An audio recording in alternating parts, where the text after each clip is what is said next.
नमस्कार। संतान विवाह के कई वर्षों के बाद नहीं होने की समस्या काफी जटिल होती जा रही है। वैदिक ज्योतिष में संतान प्राप्ति का मुख्य विचार पंचम भाव के स्वामी पंचमेश एवं संतान के कारक ग्रह देवगुरु बृहस्पति की स्थिति पर निर्भर करता है, उससे विचार किया जाता है। यदि कुंडली में ये तीनों कमजोर या पीड़ित अवस्था में हो तो संतान प्राप्ति में बाधा या निसंतान योग की संभावना बढ़ जाती है।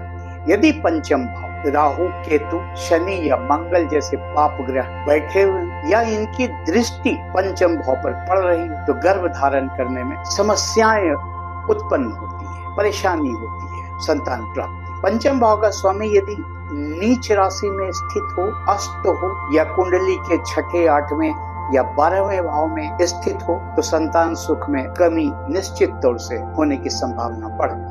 पंचम भाव या गुरु संतान और वंश के कारक है। यदि गुरु नीच राशि में राहु केतु से पीड़ित हो, यानी गुरु चांडाल दोष जन्म पत्री में बना हो, या गुरु छठे, 8वें भाव में स्थित हो तो संतान प्राप्ति में गंभीर विलंब की समस्या उत्पन्न होती है। पराशर ने कहा है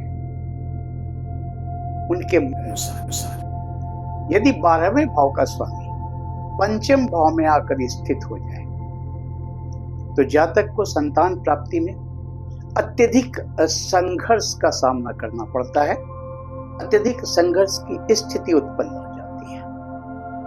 महिलाओं की कुंडली में यदि चंद्रमा और शुक्र कमजोर या पीड़ित अवस्था में हो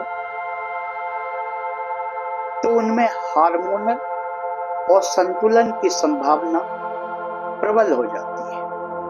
उनका शरीर गर्भ धारण करने में सक्षम नहीं रह पाता है, जिसके कारण संतान प्राप्ति में बाधा उत्पन्न होती है, परेशानी उत्पन्न होती है। क्या करना चाहिए? शिव और पार्वती की पूजा करनी चाहिए, बृहस्पति की पूजा और उसका व्रत करना चाहिए। उसके बाद संतान गोपाल मंत्र का जाप करना चाहिए और गर्भ गौरी रुद्राक्ष लाल धागा में करके सोमवार को गले में धारण करना चाहिए। इससे संतान प्राप्ति में जितनी बाधाएं उत्पन्न हो रही हैं वो कम हो जाएंगी और संतान प्राप्ति के योग बन जाते हैं। नमस्कार।